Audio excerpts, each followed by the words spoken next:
Back when I did my non-spoiler review for Peace Talks, I said, I'm not sure how much interest there is for a non-spoiler review for book 16 in a series. Well, apparently there was a lot of interest in that, so let's do that again.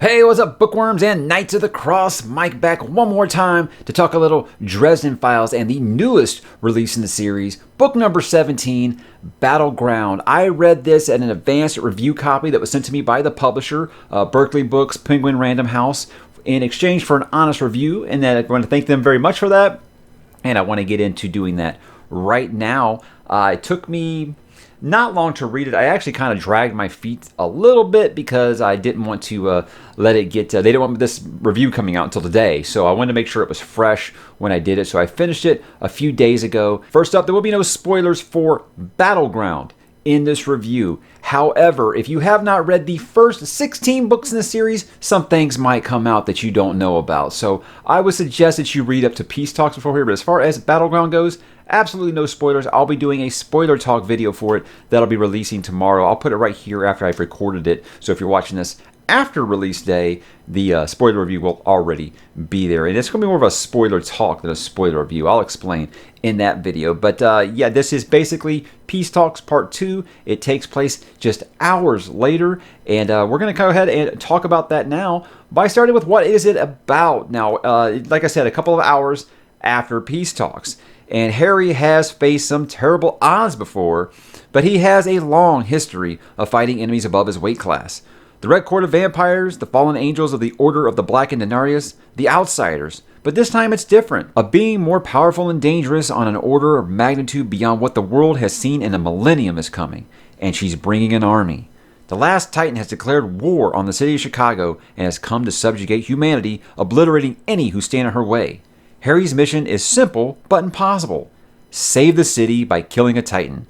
And the attempt will change Harry's life, Chicago, and the mortal world forever. And that leads us into Battleground, guys. Let's just go ahead and jump right into what makes it good or bad. Now, I like to do the good first, and I'm going to say up front, the thing that's going to stick with me the most in this book is that this is basically the Avengers endgame of Dresden Files. And what I mean by that is it's the whole world that he has created in the prior 16 books, like a culmination of it, because you get callbacks to so many characters and so many books. And I won't say all of the characters in those books show up, but a lot of characters from side stories, a lot of characters from the earlier books. Anyone can show up in this book. And that, I think, was what made Peace Talks so thrilling, is that there was lots of characters you thought you'd never see again. It happens again in this book. There are a few characters I was actually surprised to see. There was a few characters I was surprised that didn't pop up, to be honest with you.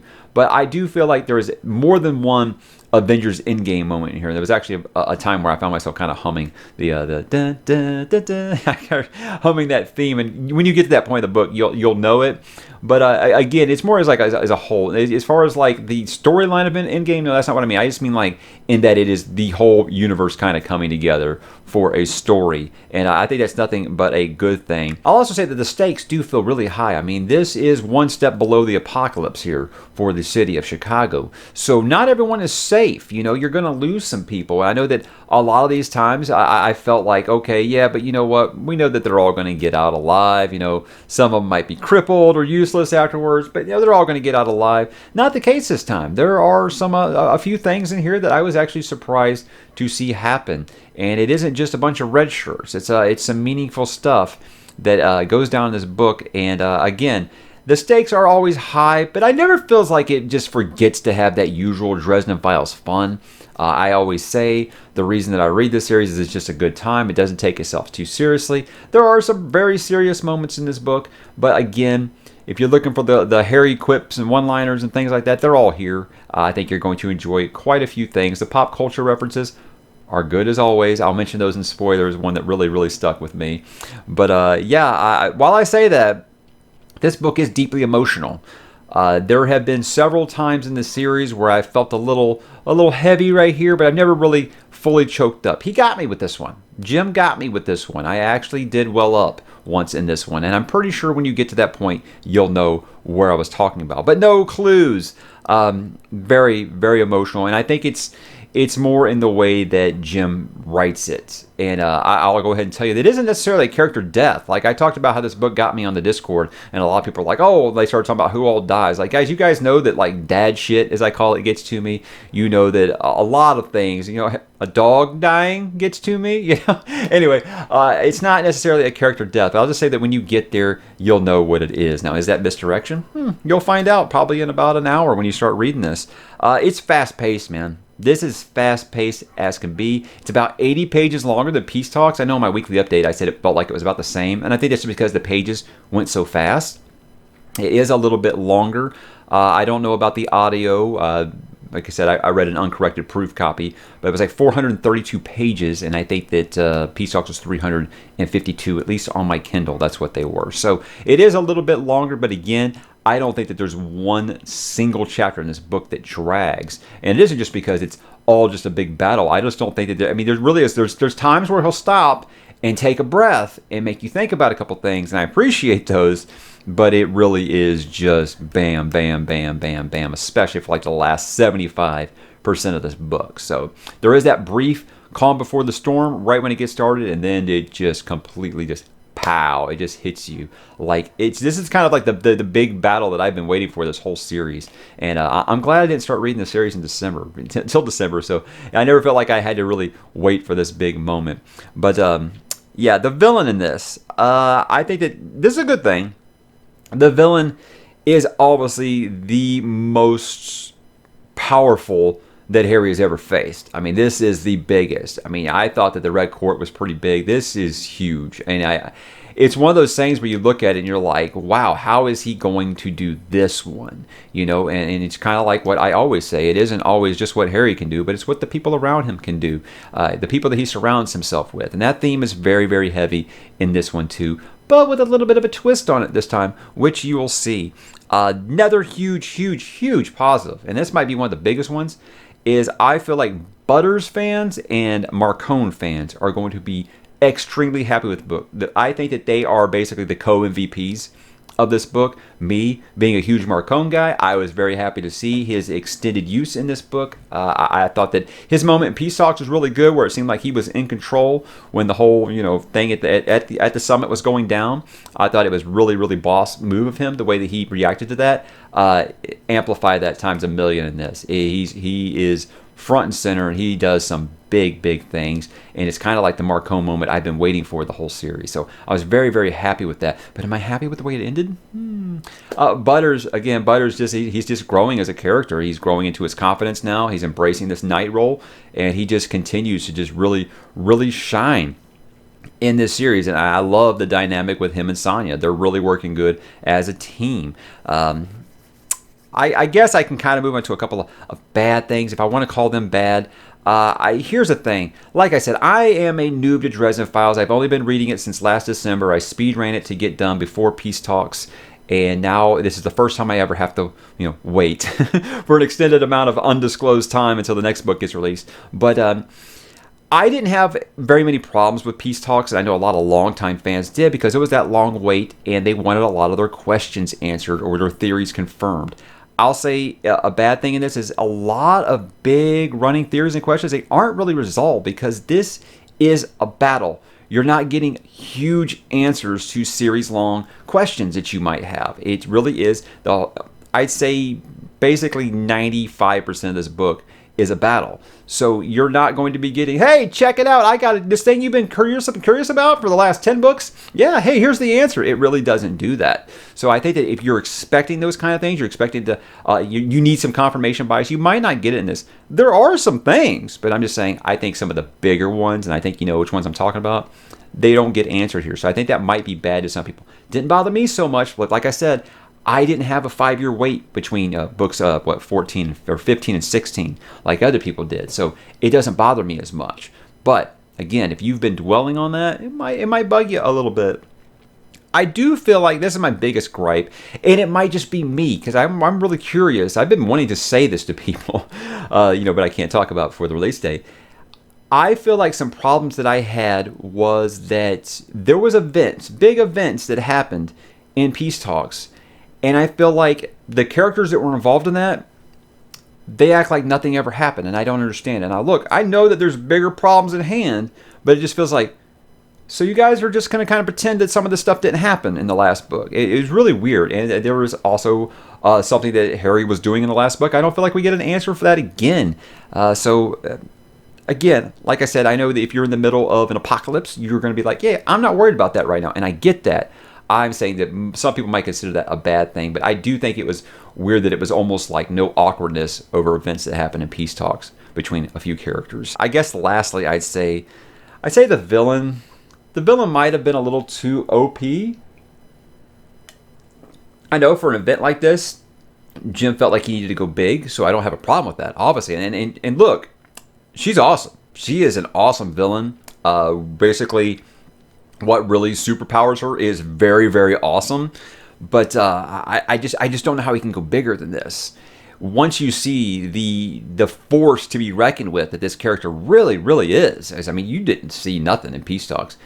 It's hard for me to wonder how he's going to top this whole apocalyptic trilogy he plans to end the series with. I don't know how you can get bigger than this. I'm sure Jim will do it because Jim does that consistently. I'm like, this character might have been too overpowered. So we shall see, right? Let's get into why you should read it. And look, guys, I don't know if I really need to justify this with why you should read it, because if you've read 16 Dresden Files books, you're probably going to read this. I don't think you need me to convince you, especially if you've been waiting longer than I have.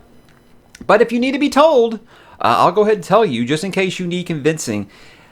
Like I mentioned before, some of the longtime fans seemed like they were disappointed with Peace Talks. And what I had said was, I want to wait. It was kind of like what I compared The Gathering Storm and Towers of Midnight and Wheel of Time, and that it was a two-part story, really. And I needed to see both those parts. And I felt like the first part could go up or down based on if they stuck the landing in book 2. He stuck the landing for me. I didn't have as big of a problem as Peace Talks because I viewed it that way. If that had been just a standalone book, yeah, it would have been kind of non-eventful. But with this, paired with it as one story, very, very satisfying. This is not my favorite Dresden Files book or anything like that, but it's very, very good. It's very good, and I think that you'll be satisfied. And it isn't because it's just mostly action. I know a lot of people think, oh, well, you just liked it because it was a lot of action. Guys, I am all about character development, and there are huge character moments in this for numerous characters, not just Harry. So I think that you'll find plenty to like there. And again, if you didn't really like Peace Talks as much, this might be a little more of what you were looking for. But again, as long as you go in with those checked expectations and you've got this list of theories that you're hoping to get confirmed and you realize you're probably not going to get those, I think you're going to enjoy what you find. I also feel like maybe about at least 3 characters in this have satisfying arcs that are either a full arc for this book, or they kind of conclude some arcs from previous books. There's a couple of really, really big ones that were so satisfying.